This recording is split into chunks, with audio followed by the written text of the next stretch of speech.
Hello and welcome to our parenting webinar series. Before we begin, there are just a few housekeeping rules. So please drop any questions that you have into the chat. And thank you to those that have already submitted their questions. We'll be addressing as much as we can during the course of this webinar. But if we don't get around to your questions or you need a few clarifications, just type them into the chat. We will be responding to them after this webinar, and we will also address them in an article after the session. So your camera and your mic have already been turned off for you, so please don't worry about that. Just relax and enjoy the conversation. So my name is Rebecca Gough. I'm the principal of EtonHouse International Preschool, located at 718 Mountbatten Road in the east of Singapore. And today I'm delighted to be joined by Sophia. Hi, Sophia. Hi, Becky. Thanks for having me here. I'm Sophia Klopp, and I'm a mother to a 15-year-old, a 10-year-old, and a 5-year-old. I'm a certified positive discipline educator, and I currently work with Chapter Zero in supporting and educating parents and caregivers in their unique, respectful, and mindful caregiving journeys. So before we get started, and while we're waiting for more people to come in, I'm wondering how many of our listeners now joining us know about respectful parenting. So please open your chat box and type number 1 if this is a fairly new idea to you and you're interested in learning more, and type number 2 if you've known about respectful parenting, but you're struggling to implement it. So I see 1s and 2s coming in. 3. What is the option 3? Option 3 would be you're the expert of respectful parenting. So I do see a lot of 1s. Oh, and some 2s, yep.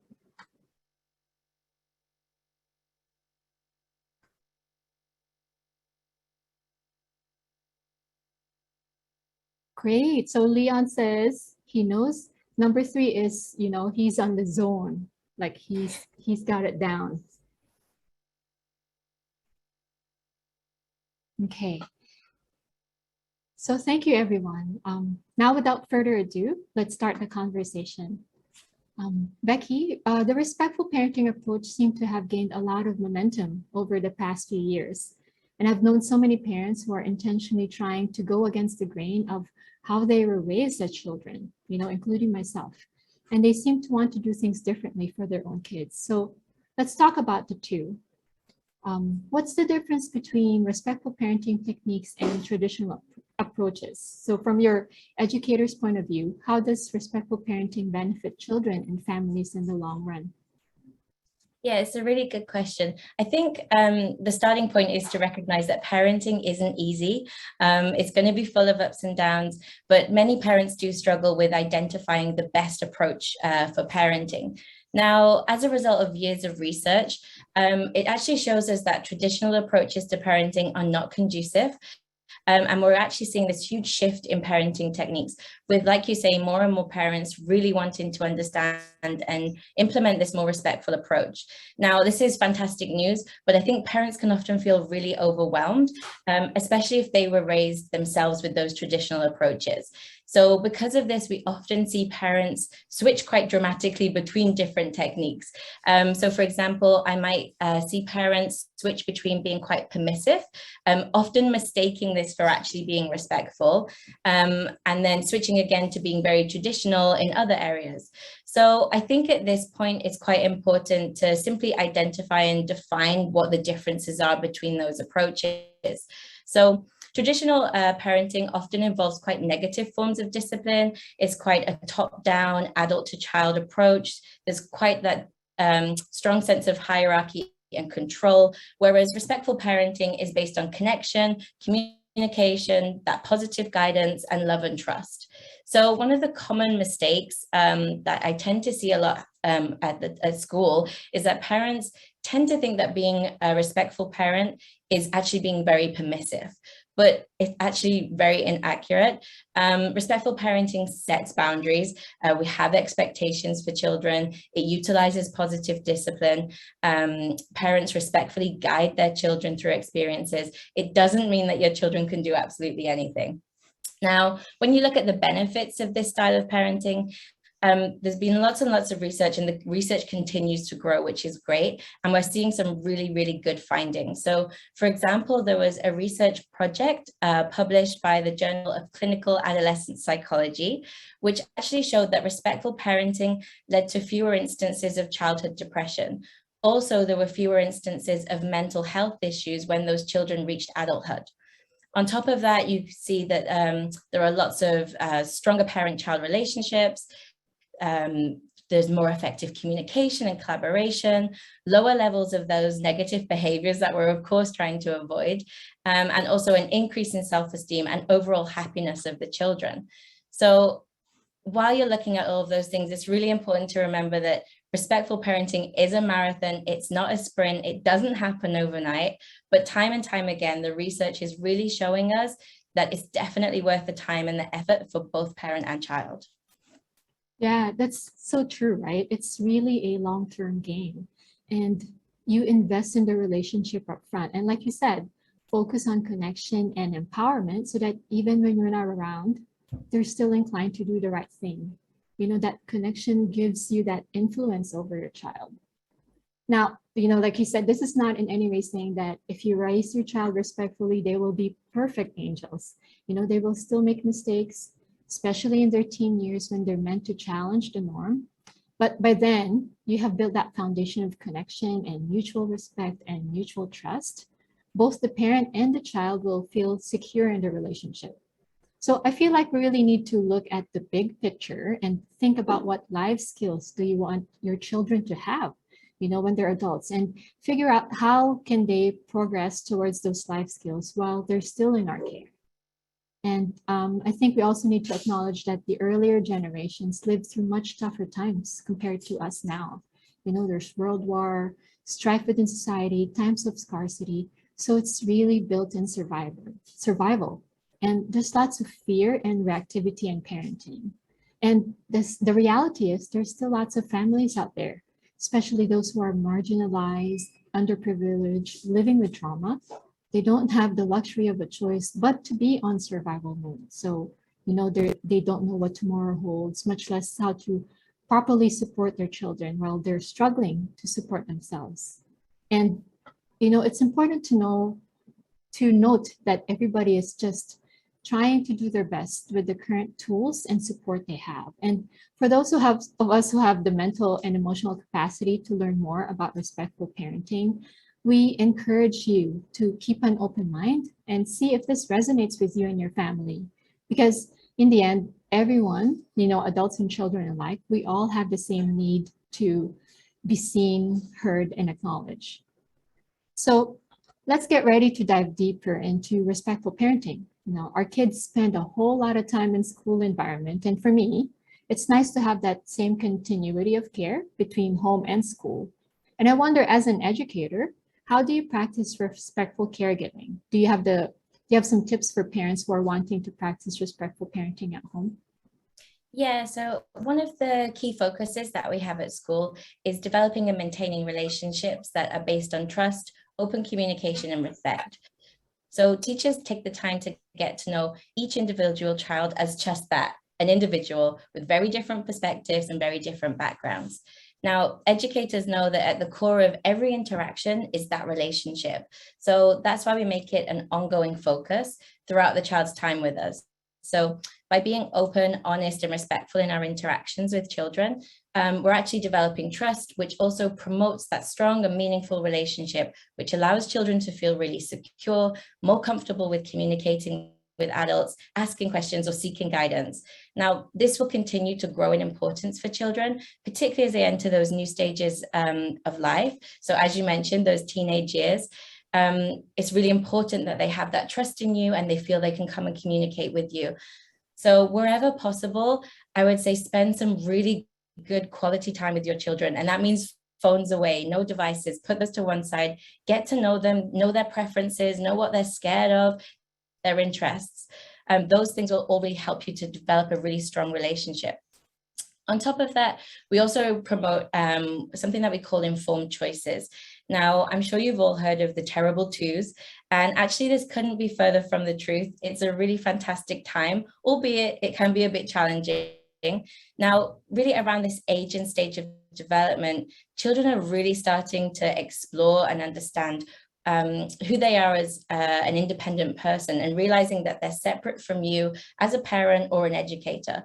And they start to experiment with their levels of independence and dependence, which often ends up being accompanied by tantrums and meltdowns, simply because they're navigating a very new territory. Now, sometimes we need to tell a child no, and this is absolutely fine. But when you actually look into the research of how many times the average toddler hears the word no, it's approximately 400 times a day. Now, that's an insane amount of times to be told no. So what we try to do is give informed choices, which actually allows your child to make a decision, but within the remit of your choice. So what this means is that your child still follows your expectations, whilst also giving them an opportunity to develop their own independence and decision-making skills. So, for example, in school, it might look like it's been raining and we know that outside the floor might be slippery. So we just explain to the children, the floor is wet outside, so it could be quite slippery. Would you like to walk with me or hold my hand? So they have that choice. They're still getting a choice, but you're keeping them safe within the remit of what you want that child to do. Now, another thing is to really understand that emotions, and all of them, and behavior, even those that you might deem as negative, are a form of communication. So it's important that we acknowledge and respect that a child is trying to communicate something with us. Often it's a need or a want. So it's important that we get really curious about what that need is, or what that want is behind the emotion or the behavior, so then we can actually give them the right support. Yeah, I hear that a lot in the respectful parenting community. All behavior is communication. And it's funny when you mentioned the typical toddler hearing no hundreds of times a day. No wonder they keep telling us no a lot too, right? So it reminded me of when I started my respectful parenting journey. My older two children were 9 and 4 years old then, and I was a traditional parent.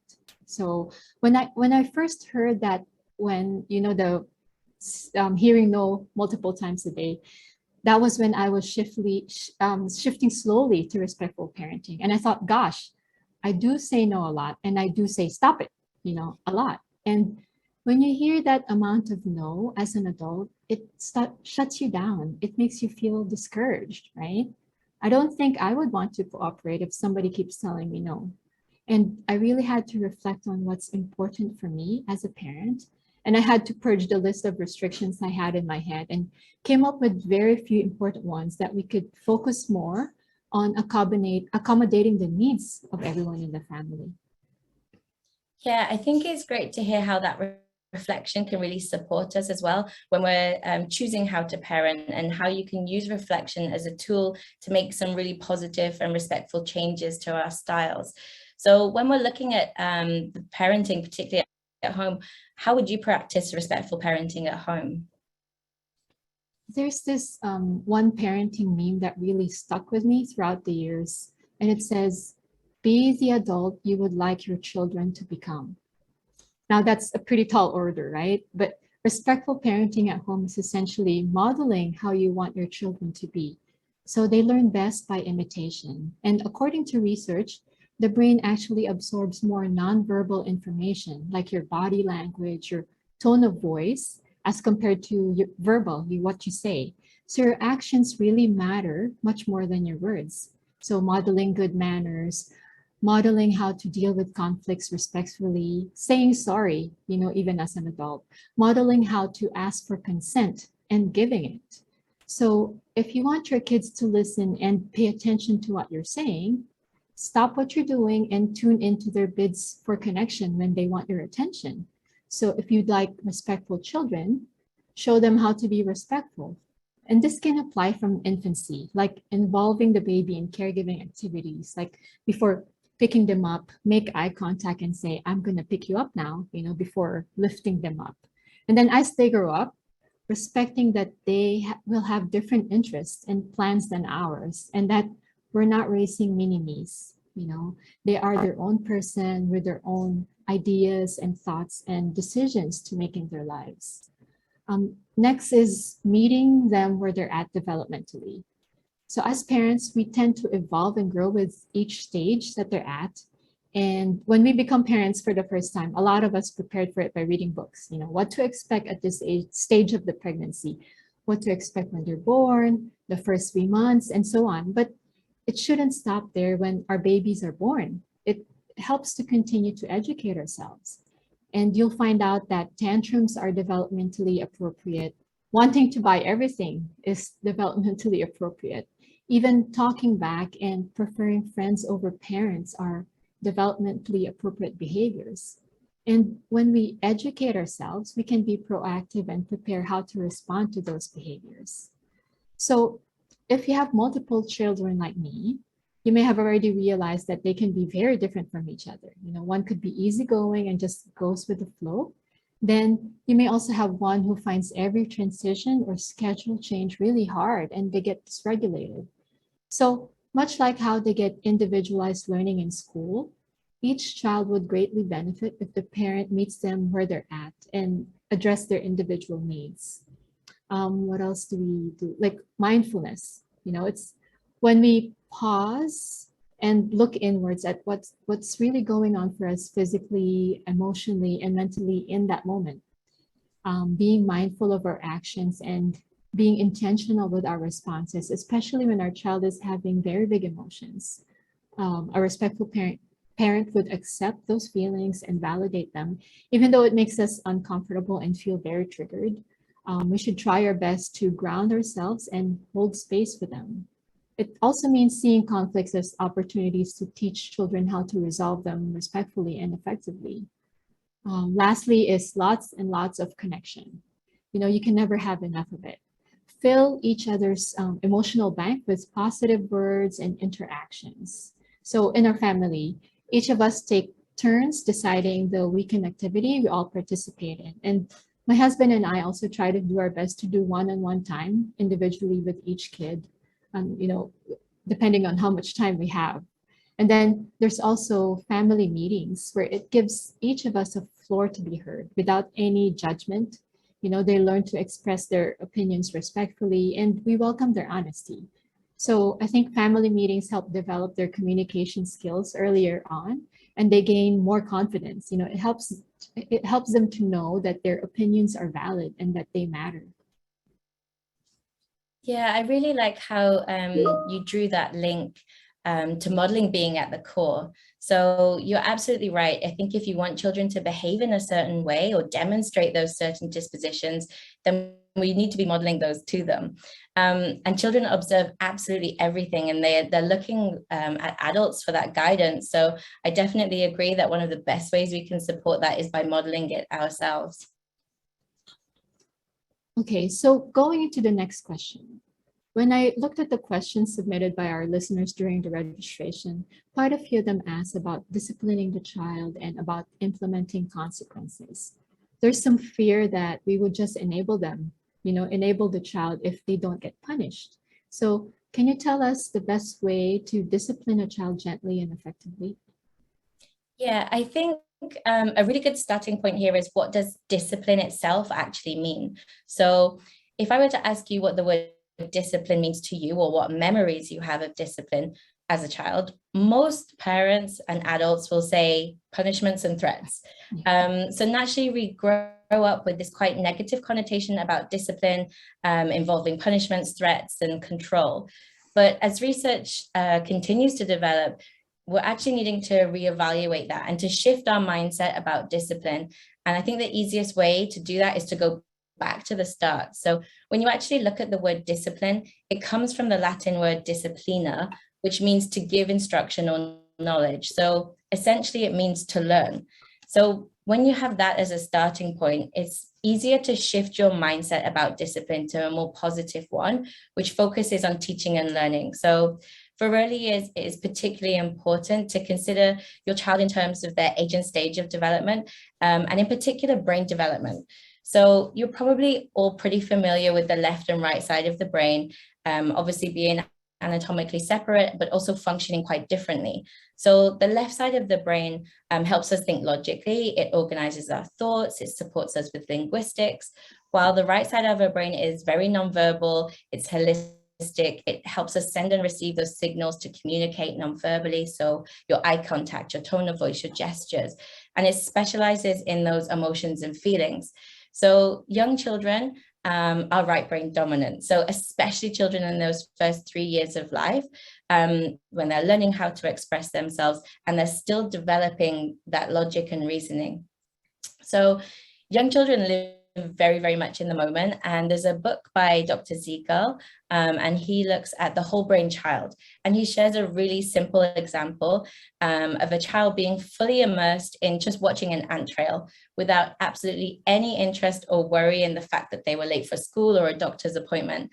Now, the explanation for this is because children don't understand logic, time, responsibilities yet. So they simply don't exist for them. And there is a certain point, and most parents notice it, that suddenly every question is why.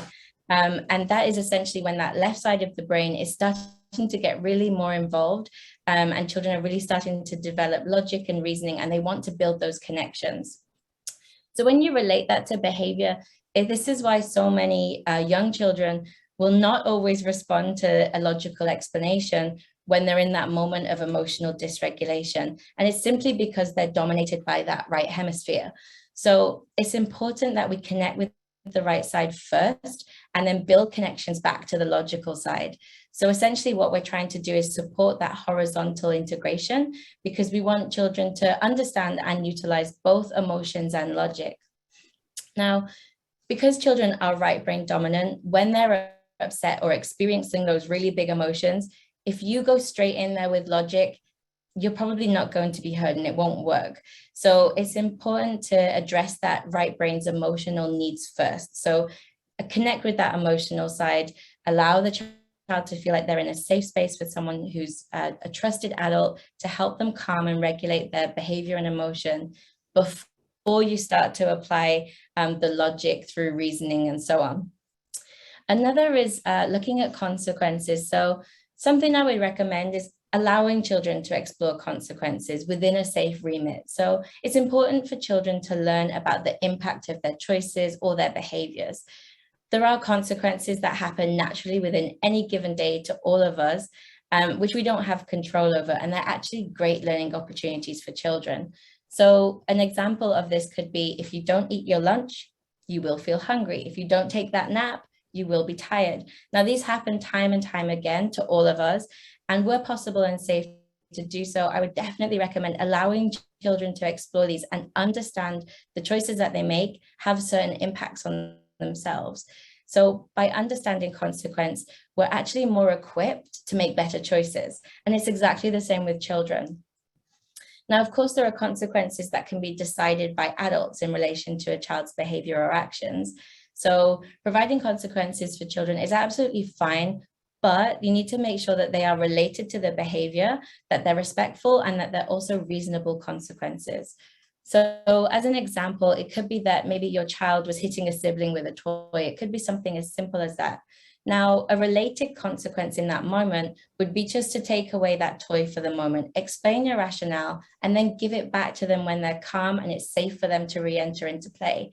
Again, reiterating the behavior, the rationale, and then stating that you're returning the toy because now they're calm and they're ready to play again. An unrelated consequence would be to take away an iPad for a week.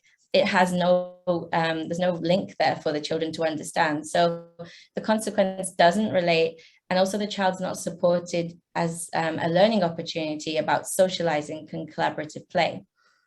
Also, respectful consequences. So do not shame a child. So it's important to understand that, like I said earlier, behaviors and actions are all developmentally appropriate and a way of communicating. So for example, if your child maybe draws on the wall, now a respectful consequence would be to state what they did, explain what they should or could have done, and then suggest what could be done to rectify that situation. So that might look like, oh, I can see that you've drawn on the wall. If you'd like to draw, we have paper, whatever you have available. Now we need to clean this up. So what can we do to fix this? So again, if a child is young, this is still absolutely applicable and you can still be modeling this, but supporting them with that repair. So supporting them to help clean the mess that they've made. Lastly, making sure that your consequences are reasonable. I think they need to make sense to both the parent and the child. And over time, children will start to develop an understanding of your expectations and what is and isn't appropriate in your home. I think a good way of looking at this in terms of discipline is that we wouldn't shout at a child or remove privileges or hand out punishments to children in any other areas of learning. So it's important that we're being respectful and positive when we're supporting children with their learning of behaviors and actions. So remembering that the word discipline actually means to learn, and then we can approach it in a very positive and respectful way, which will actually have the best impact for the children. Now, I think before we continue, we actually would like to invite our listeners to share some of the biggest challenges that you're currently facing.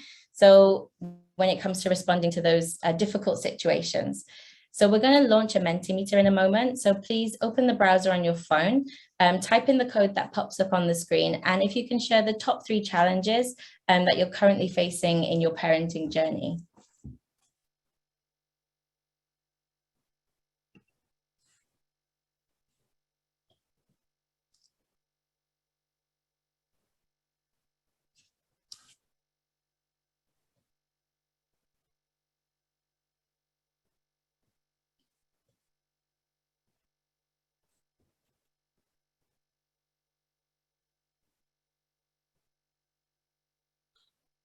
So I could see they wrote communication, power struggles, setting boundaries, meltdowns, demanding behavior, arguing, sibling rivalry. Yeah, especially if you have, the multiple children. And I've heard that, with sibling rivalry, it's important for you to not take sides because, even though, the older child should know better, right? We always think that the older child should know better. But in reality, if you favor the younger, you're kind of encouraging a bully victim mentality.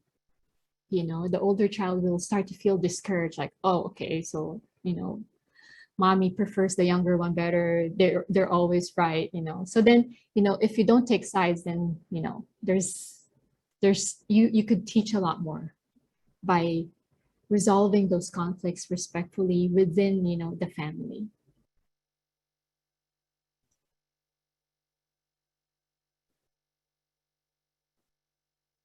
I think one of the things I'm noticing as well with these words that are coming up, a lot of them are actually quite strongly related to boundary setting and having good boundaries in place. Because if you've got good boundaries, then a lot of the issues that I'm seeing here, like those meltdowns, the communication, the power struggles, those kind of things don't tend to come up as much because you've set very specific boundaries and expectations for your children.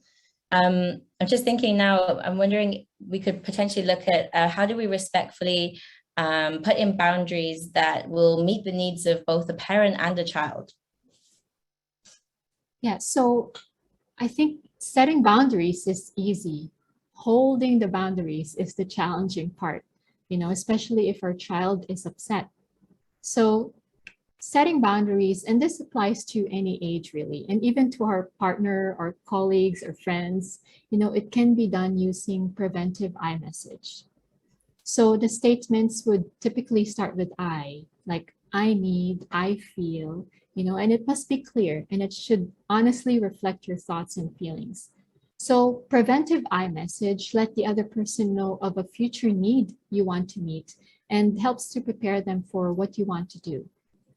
For a young child, it could sound like, I need to start dinner soon. Would you like to play together for 15 minutes or would you like to help me in the kitchen?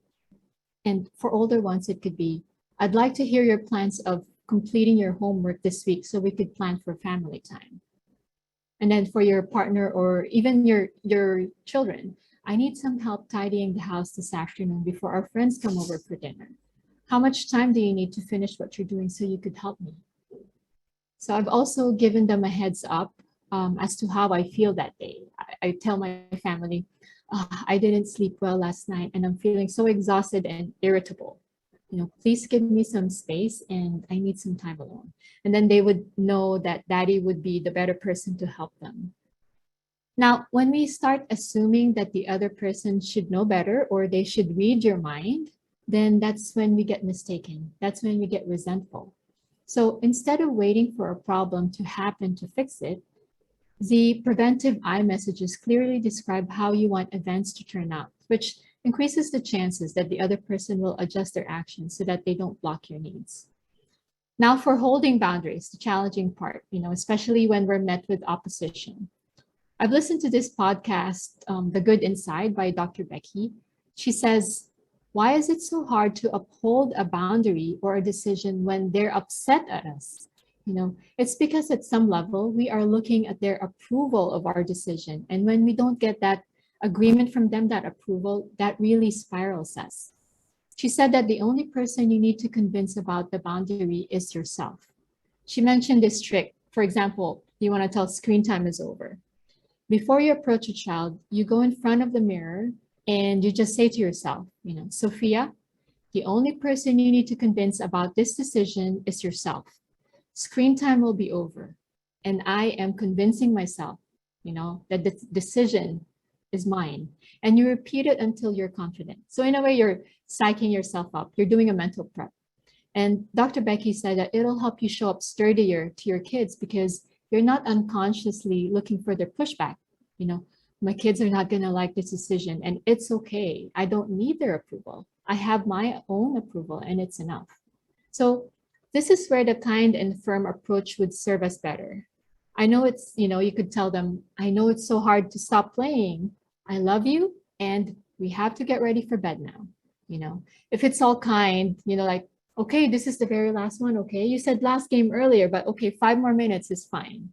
It becomes permissive. And then the child will keep on doing it because he knows that he could get his way. He'll figure out that you're not sturdy enough. And then if it's all firm, it becomes authoritarian. Turn that off right now and you will not see that iPad ever again. You're focused on blind obedience and not the relationship. So the child would either push back harder and now you're in a power struggle, or they'll become fearful of you because you've resorted to punishment and bribing, which, okay, may work temporarily, but what life skill is your child learning then? I noticed the times that I'm having trouble holding my boundaries is when they're very engaged in their play. They're like in the zone.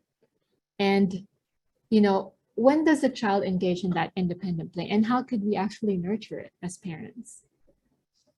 Yeah, I think children are born curious learners, and from birth, they are learning rapidly. So the most obvious start of that independent play really seems to begin when they start reaching for those items to either touch them or mouth them. And independent play is absolutely fantastic and is something that all parents can nurture at home from a really early age. It supports problem solving, resilience, creative thinking, confidence, that list goes on.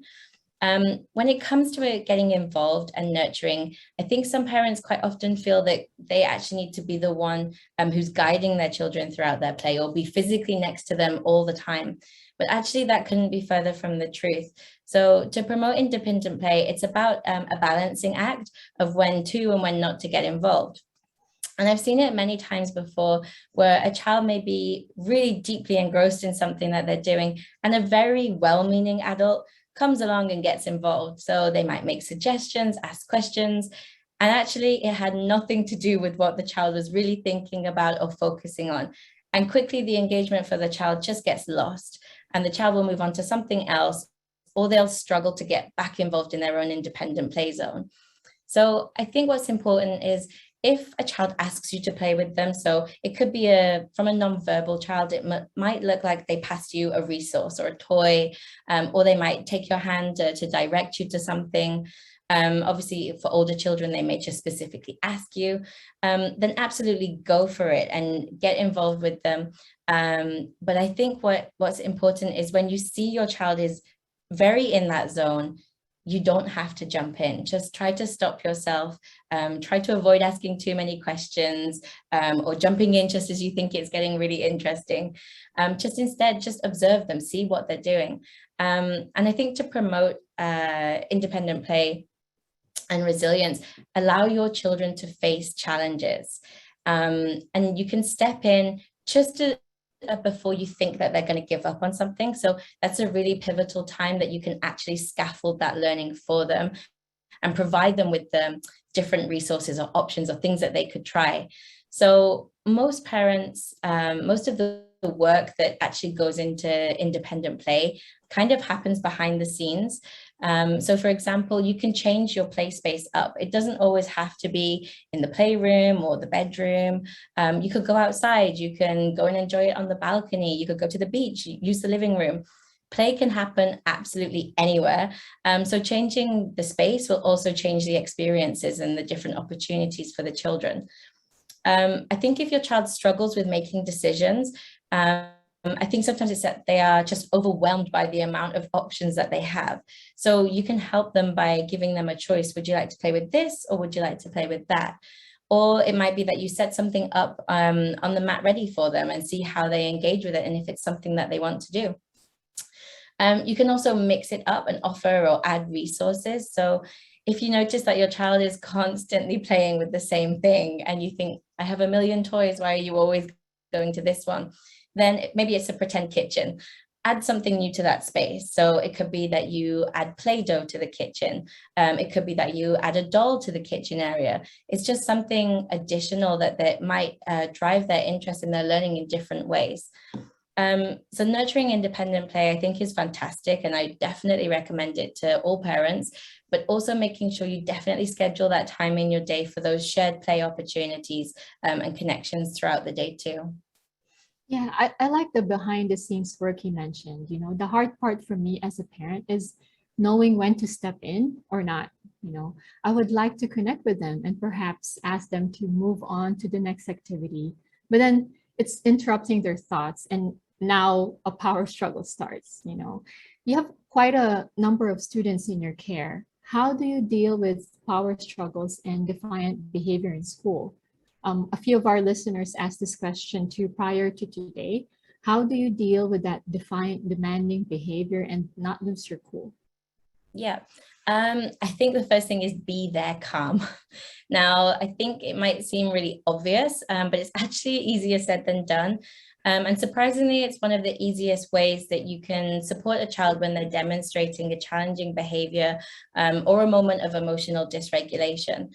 So if I was to set the scene, you've come home after a really long day, you're absolutely exhausted, and your child starts to make a demand about a particular meal that they want that evening. Now, you've already prepared something else. So your child gets upset, they might begin to cry, they might refuse to eat. Now, I'm sure everyone has experienced this at some point. Now, after a day like that, parents may lose their cool. You might show frustration, you might shout, you might assign a punishment, or you might just actually give in and prepare that meal that they demanded. Now, I think the best way to visualize it is to think about your child's initial emotional response as being a small flame. Now, when you react and use those traditional approaches or react with equally high levels of emotion, it's essentially fuel. So all you're really doing is matching your child's emotional level and adding fuel to that flame, which technically is just going to get bigger and bigger and actually much harder for you to manage. So at school, we are faced with these incidents. So trust me, they happen.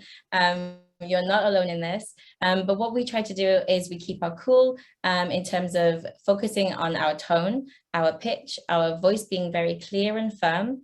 We stay with the child so that they know that we are there to support them. Now, depending on the need or the age of the child, we'll provide them with the reassurance that they need to calm down. We'll label that emotion. So I can see that you're angry because, and you can narrate the situation. Then you can continue and say, it's frustrating when we can't have something that we want. Now, essentially, when children are expressing themselves, they want to feel heard. So when you're labeling that emotion, you're actually supporting them to understand what their emotion is, why they're feeling like that, and then the reasoning behind it. Also, by being there and talking them through the situation, you're demonstrating how to regulate those emotions whilst building trust so that they know they can trust you and they know they can be their true selves with you. Now, I appreciate that this isn't easy all of the time, especially if you're tired after a tough day at work or your child's demands seem really illogical. if you feel like you're in a moment, just pause. That's all you need to do. But you don't have to respond straight away. Give yourself a few seconds, even a minute. You can walk away from the situation and come back to it. Gather yourself first and then respond. The next one is to set boundaries and be really, really consistent. Now, boundaries are very, very important because they demonstrate your expectations, and they're essentially there to keep your children safe. So it's important to establish these and agree on them with anyone who cares for your child. So remember that respectful parenting is not about allowing your child to do anything. And also remember that children will push your boundaries. That's their way of developing their understanding of the world. They're developing their trust in you and really getting to understand what you expect of them. Now, an example like I can think of is that hitting. So in early years, it is actually relatively normal part of learning in terms of how to socialize and interact with others. Now, most parents don't want their children to hit, which is definitely a great expectation to have of your children. And often you see parents will stop or intervene if a child hits another child. But very often, and I see it a lot, is that they actually allow their child to hit them. Now, if your expectation is no hitting, then I would ask, why is it being inconsistently applied? Now, most parents will tell me, well, I'm an adult, so it doesn't really hurt me. And whilst that might be true, what you're indirectly doing is telling your child that that behavior is actually okay and that your boundaries and expectations don't really matter. So over time, children start to ignore this expectation and eventually apply that to all the other expectations that you've set for them, because they start to identify that there's no consistency there. Now, if your child was to hit you, again, like I say, the first thing you do is just remain calm, acknowledge the emotion, and share your expectation. So you could say, I can see that you're really angry, but I won't let you hit me. Now, if they are still obviously lashing out with their arms, you can just help gently bring their arms down, not restraining them. Don't force them into any position, just gently move their arms back down whilst reiterating that you won't allow them to hit you. Now, repetition of this is really key, and offering that connection to the emotion whilst reestablishing your expectation. As I said, you are essentially there to be their calm and help them manage that big emotion that they're feeling. Once they're calm, more often than not, children will want a cuddle or they'll want to seek some form of affection from you. Please, please, please don't deprive them of that. Now, I understand, and it sometimes makes a lot of sense for an adult to say, well, I don't want to give them a child because they've tried to hurt me, but actually that does more damage. So instead, if they are seeking a cuddle or some form of affection afterwards, please give it to them. They're seeking a connection with you. They want to check that you still love them.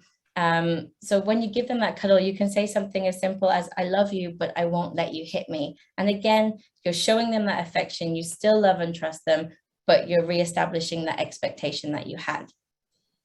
Now, to help with things like that within the school, we actually establish essential agreements as a class. So the children, and even as young as pre-nursery, who are the 18-month-old children, will get involved in deciding on the boundaries and expectations that we have within our class.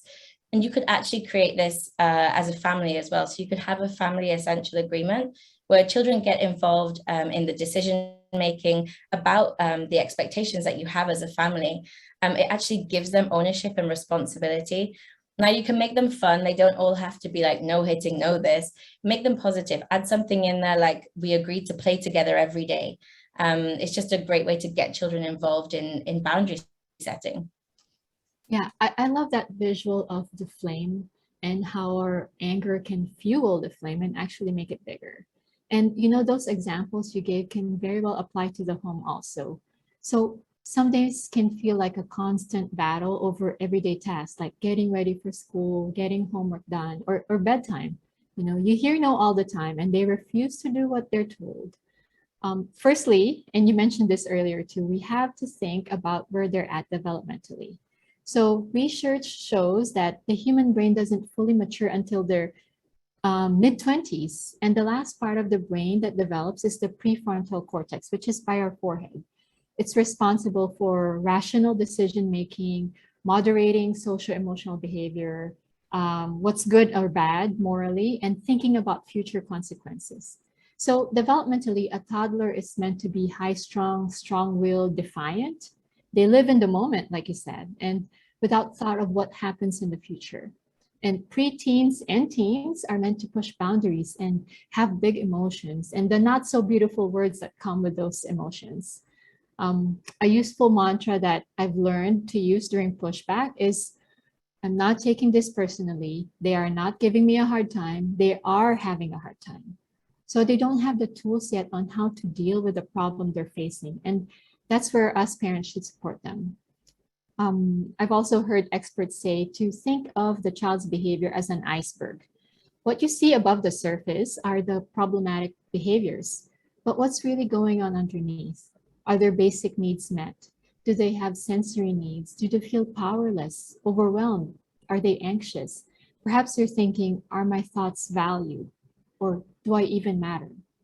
You know, when they're defiant and so strong-willed, we feel attacked.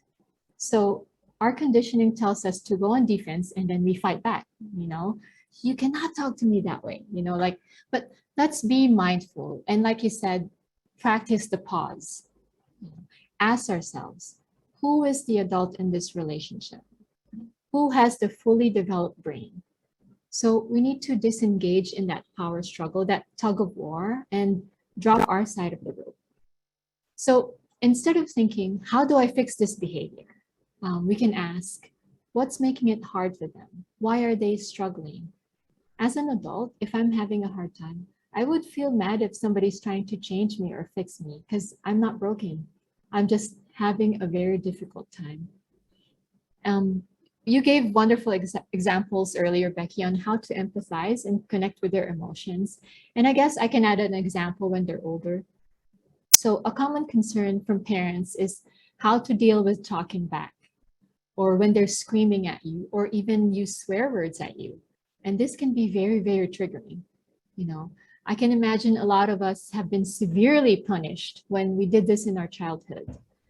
In positive discipline, they say to not talk back on the back talk, because when you do, you are modeling for your child the exact opposite of what you want to teach, you know. So the goal is to model for them how to resolve conflicts respectfully. So we could take a deep breath and say, wow, those are very hurtful words. I need a moment. You know, let's both take some time to cool down until we can both talk calmly. Then make sure you follow through so that the repair can happen. When emotions are high, both children and adults really can't think logically. You know, so problem solving cannot happen then. We cannot fix it then. Keep in mind that by doing this, we are not letting them walk all over us.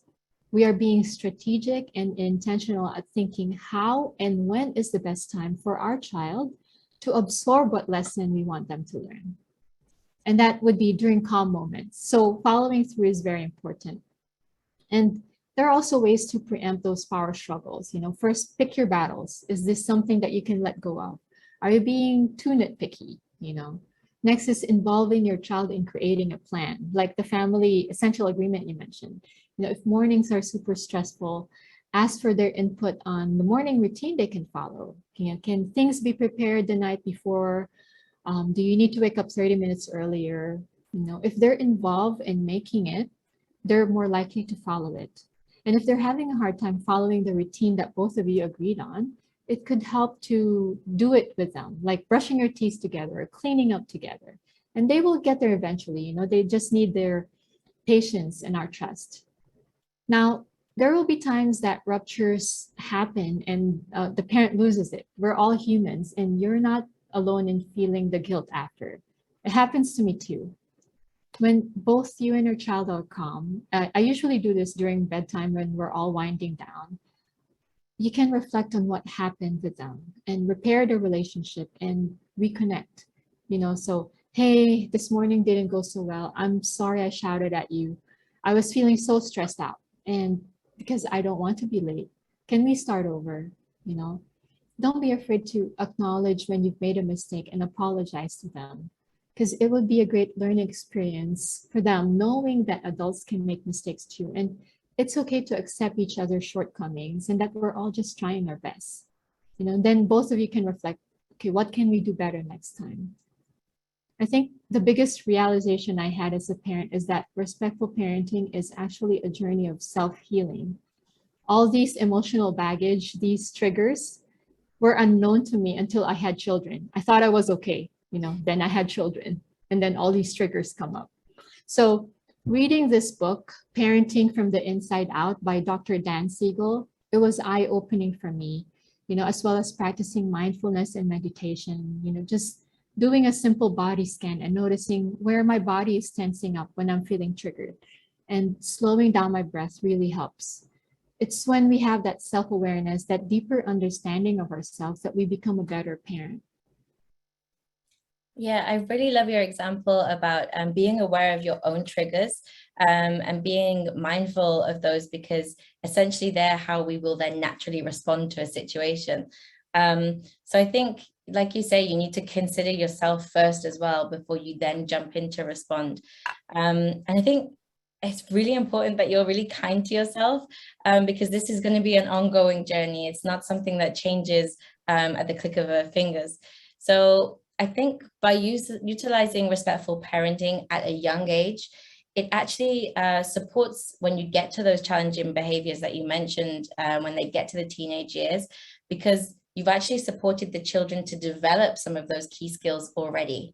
So they'll have those stronger communication skills. They will generally have greater emotional understanding and regulatory strategies. So actually you're helping yourself for those quite challenging years when they hit the teenage years. So before we discuss the next question, we'd actually like to hear from our listeners. So do you and your spouse have different approaches to parenting? Do you both have disagreements about how to raise your children?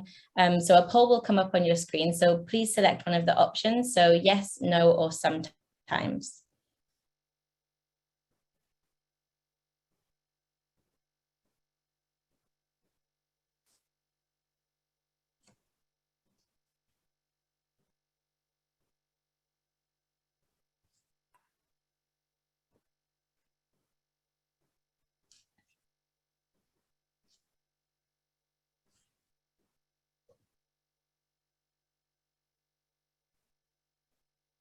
Okay, good.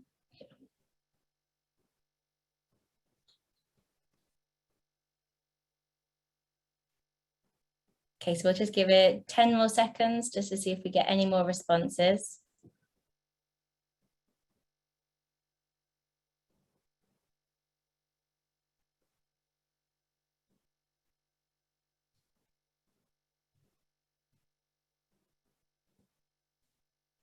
Okay, so about 24% said yes, 12% said no, and 64% said sometimes. So I think when we look at this, I think it's important for us to consider what are the best strategies for parenting when you and your spouse don't always have the same approach. Sophia, could you share what some of your suggestions would be to get your spouse or the grandparents on board with the respectful parenting approach? Yeah, that can be a very challenging situation. And we wish to have that support from all people who care for our children. It can feel very discouraging when we don't get it. So as with any relationship, start with connection first. Understand where they're coming from, what are their needs, were they raised in a very reactive environment? So if you look deeper, you'll see that we all have the same goal, to do what we think is best for the child. I think it took my husband a few years to be fully on board. It took me years as well. It's a lifestyle change that both he and I seesaw between being so skilled and then just making it through the day, trying our best. Logically, he understands how respectful parenting would be better for our kids, but it was harder for him to implement it because of all his triggers. We had a few conversations about how we would want to learn more about, he would want to learn more about this approach, because I've noticed that respectful parenting books make good paperweights by his bedside table. And then workshops are too time consuming for him. So we agreed on me giving him bite-sized bullet point information that would take 5 minutes of his time daily, because that's how he would be able to absorb the information better. Respectful parenting is revolutionary. And if you decide to stick with it to preserve your long-term relationship with your child, surround yourself with like-minded people. That community will see your efforts and support you even when you don't get it at home. There's also a culture of shame and judgment that's dominant in our society now, and we get those looks and stares when our child acts out in public. And it's even harder when we get this at home too. I would never let my child do that to me. If that were my child, I would have done this. Or maybe we've even been told, spare the rod, spoil the child, or you're being too soft on them. They will never make it in the real world. I think let's just stop judging and shaming each other and instead give each other grace and compassion.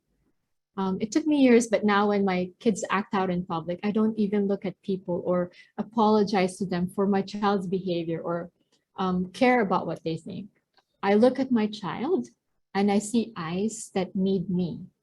I'm bringing this child home and I will be in a loving relationship with my child for a long time, not those people who stare at me. And I stand by this quote by an inspirational author named L.R. Nost. She said, "It's not our job to toughen our children up to face a cruel and heartless world. It's our job to raise children who will make the world a little less cruel and heartless." I think that's a really fantastic quote to actually end this webinar now. So I'm afraid we're actually just about to go to the 1 hour mark. So that's all we have time for today. So we apologize if we didn't get to your questions. After this, we will actually go through the chat and we're actually going to put together an article for you answering all of your questions, which will be sent through. If you would like to understand a little bit more about the respectful parenting approach, we'd like to share a book with you that may help you connect with your child in a respectful way. So there is this book called Respectful Parenting. I'll just show this one here. The details will come up into the chat for you. So you can purchase the book from the EtonHouse Community Fund with the link that is shared in the chat. Our listeners today will actually get an exclusive 25% discount with the code EH25. The book will cost less than $15 and all proceeds will go to a charity to support children. So thank you to everyone today for joining us and giving us your lunch hour. If after this you would like to rewatch the audio, it will be sent to you. You can share that with your spouse if they weren't able to join today, or share it with friends. We also have a lot of information on our parenting section of the website. So apologies for the plug here. It is parenting.etonhouse.edu.sg. So if you want to access any of our ebooks, guides, podcasts, anything on parenting, it's all there for you. So thank you again for joining us during your lunchtime. Thank you to Sophia for joining us again today. Take care, stay safe, and happy parenting. Becky, we have for those of us who could stay a little bit longer, there's a couple questions in the chat. My grandsons fight over the same toy. They cry. What's your advice? It happens at home, but in school, how do you deal with two children fighting over the same toy? Yeah, I think that happens quite a lot. Naturally, children, when you start to look at sharing, children begin by understanding turn taking from their perspective. So it's important to remember that children don't have that understanding yet. So one of the important things that we talk about is we don't focus so much on saying the word share. Is taking turns. So what we would do is say to a child, say, for example, it was a particular block or a car that they were enjoying playing with, and the sibling comes over or a friend comes over and wants to take it. Now we would explain to the child that with child A, so maybe we call child Sophia. So Sophia is playing with that right now. She's really enjoying playing with it, but when she's finished, she will let you use it. And then what we do is we support and follow that. So we'll reiterate that to the child who's currently using it. So explain when you've finished, Becky would like to play with it, and make sure that that transition happens. So you actually pass that toy over to the other child. So quite often with young children, when they finish playing, they'll have forgotten by then that this child wants to use it. So quite often they'll just drop it on the floor and they'll go off to something else. But what's really important to support with that turn taking and that understanding of social negotiation and communication is to make sure that child physically takes it over to the child to show that I'm finished, now you can go and play with it. So I think that's one of the key things that we do at the school to support that socialization skill at a really young age. Yeah, there's also another one. How do I get my 11-year-old to take more responsibility for himself? I think I could take this. So, normally we would assign chores to, our child.